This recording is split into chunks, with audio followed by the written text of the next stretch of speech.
لہٰذا آپ نے بہت سارے قصے پڑھے ہوں گے، دیکھے ہوں گے، جیسے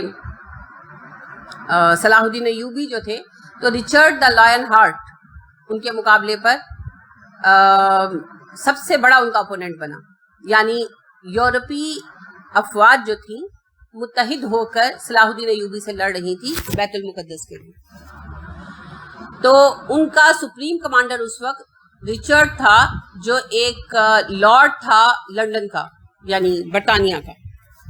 تو اس نے جس قدر یعنی استقامت سے مقابلہ کیا صلاح الدین کا، تو اسے دا لائن ہارٹ کا لقب دیا گیا، ریچرڈ دا لائن ہارٹ۔ جیت تو نہیں سکا، لیکن بہرحال اس نے بڑے اچھے طریقے سے فیس کیا، اپنی قوم کے لیے بڑا کام کیا۔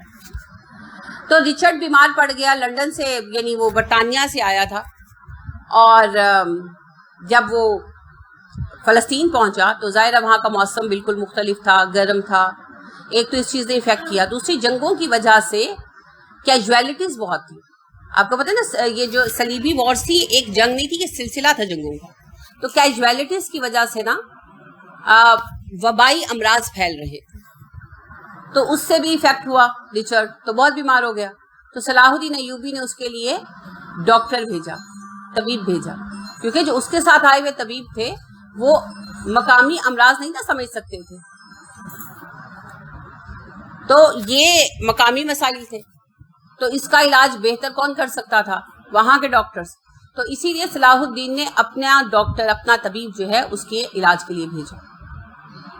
تو لوگوں نے کہا بھی ریچرڈ سے، اس کے مشیروں نے، کہ اس کا بھیجا ہوا طبیب آپ نہ اس کی ایڈوائز نہ قبول کریں، کوئی سازش نہ ہو۔ تو ریچرڈ نے کہا کہ نہیں، صلاح الدین ایسا شخص نہیں ہے کہ اس قسم کی سازشیں کرے۔ تو آپ دیکھیں یہ ہے حسن اخلاق۔ ٹھیک ہے، وہ الگ بات ہے کہ ریچرڈ نے اسلام قبول نہیں کیا یا وہ متاثر نہیں ہوا بہت زیادہ، لیکن تعلقات اچھے رہے۔ اور بات یہ ہے اسلامی اخلاق۔ دشمنی اپنی جگہ اور باہر سے آئے ہوئے بندے کی مہمان نوازی اپنی جگہ۔ دشمن کے لیے بھی خیر خواہی ہے، یہ نہیں چاہتے کہ دشمن بھی تڑپ تڑپ کر مر جائے، اس کو بھی صحت ملنی چاہیے، کیا پتہ وہ پلٹ ہے۔ اور یہ ایک نہیں، ایسے بہت سارے قصے ہیں، بہت سارے۔ ایک اور یعنی صلیبی جنگوں کا یہ ایک اور واقعہ ہے کہ ایک خاتون جو تھی اس کا بچہ ایک جنگ میں کھو گیا، تو اس نے ریچرڈ سے آ کر بات کی کہ میرا بچہ مجھے ڈھونڈ کر دو۔ تو اس نے کہا میں تو کچھ نہیں کر سکتا، ہاں صلاح الدین کے پاس جاؤ، وہ کچھ کر دے گا، کیونکہ وہ علاقہ مسلمانوں کے قبضے میں آ گیا تھا۔ تو وہ خاتون جو ہے وہ آ کر صلاح الدین سے ملی اور اس نے کہا اس طرح ریچرڈ نے مجھے آپ کے پاس بھیجا ہے۔ تو صلاح الدین نے پھر اس عورت کا بچہ تلاش کروایا، اور وہ ایک سپاہی کے پاس تھا، تو اسے حکم دیا کہ اسے واپس کرو، اور وہ واپس دیا گیا۔ تو آپ دیکھیں کہ اس سے یہ کیا ہے، یہ مسلمانوں کا اخلاق ہے۔ جنگ تو ہو گئی، مسلمانوں کے ہاتھ آیا بھی قبلہ اول، چلا بھی گیا، وہ سب تو وقت کی باتیں ہیں، وہ تو ہوتی رہتی ہیں۔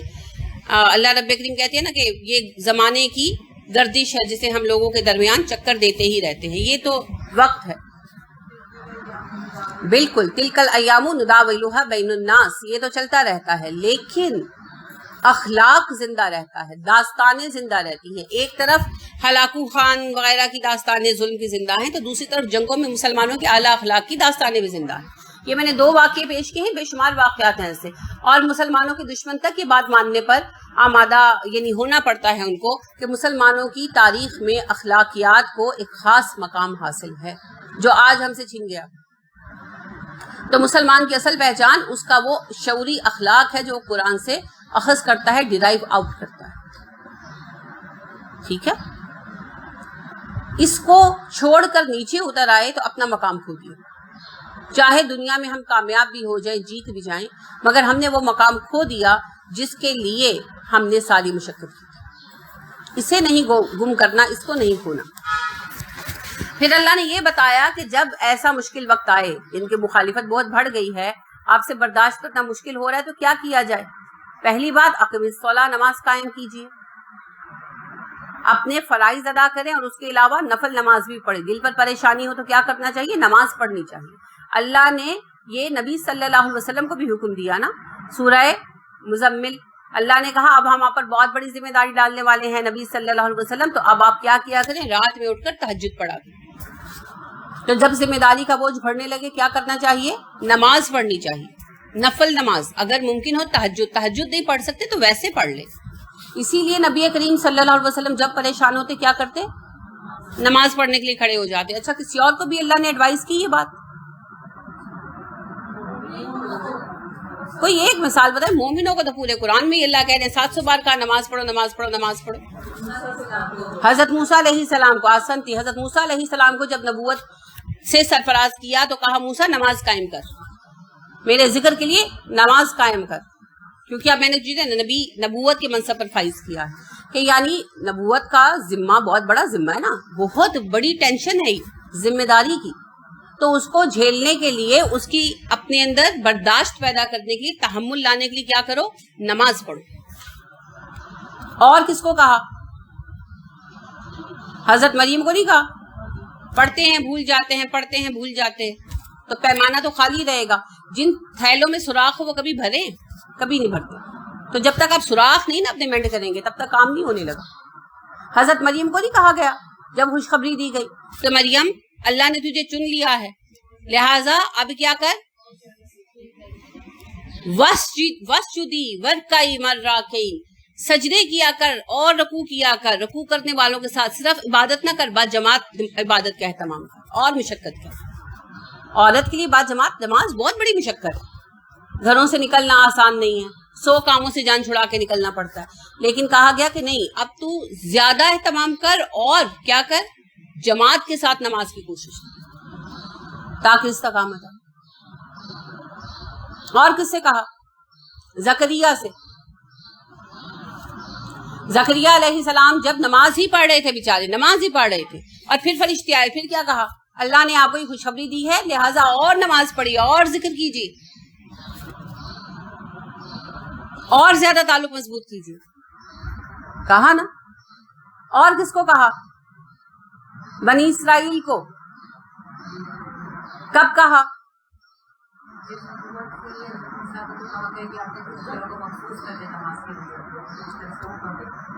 بالکل, یہ آپ نے درست فرمایا کہ مصر میں اللہ رب کریم نے جب بنی اسرائیل کی ترتیب 9 کا حکم دیا تو پہلا حکم حضرت موسیٰ علیہ السلام کو دیا ان کے لیے نماز با جماعت کے اہتمام کا, لیکن براہ راست ان کو حکم دیا. آپ نے سورہ بقرہ میں پڑھا کیا, یا بنی اسرائیل اذکروا نعمتی التی انعمت علیکم واوفوا بعہدی اوفی بعہدکم وایای فارہبون.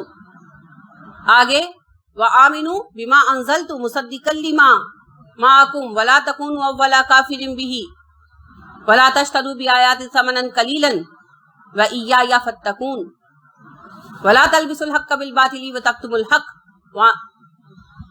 وانتم تعلمون واقیموا الصلاۃ وآتوا الزکاۃ وارکعوا مع الراکعین اتامرون الناس بالبر وتنسون انفسکم وانتم تتلون الکتاب افلا تعقلون واستعینوا بالصبر والصلاۃ انہا لکبیرۃ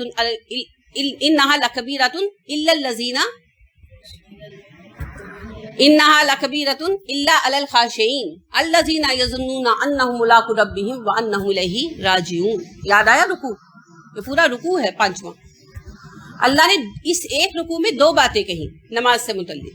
اللہ رب کریم نے ان سے کہا کہ تم لوگ حق اور باطل کو ملاؤ مت, میری آیتوں کو بیچو مت, نماز کو قائم رکھو, زکوٰۃ دیا کرو, احکام مت بدلو.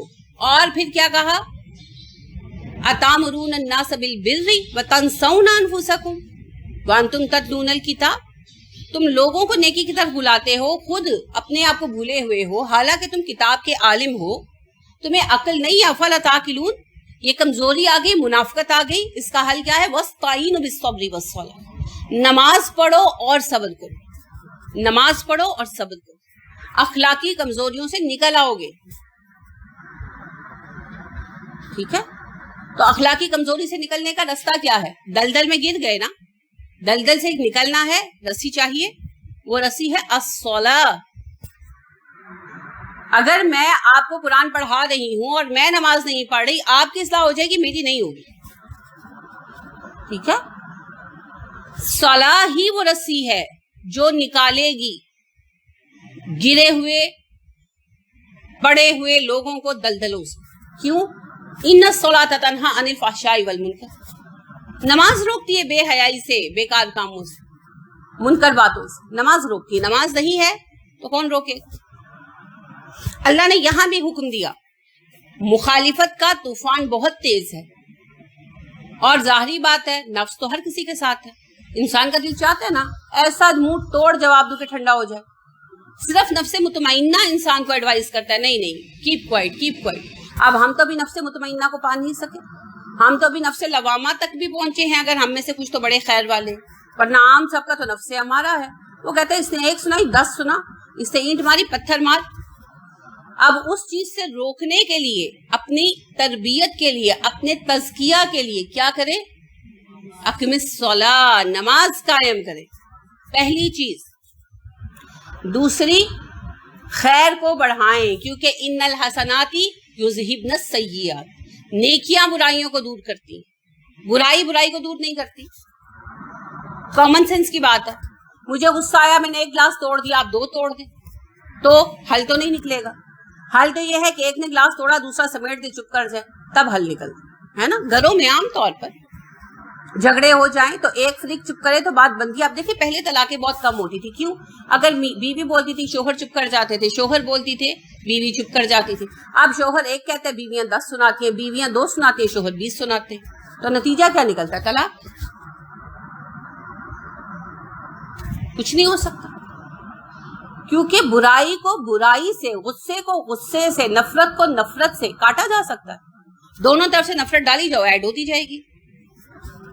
ہاں, نفرت کو محبت سے بدلا جا سکتا ہے, شر کو خیر سے بدلا جا سکتا ہے.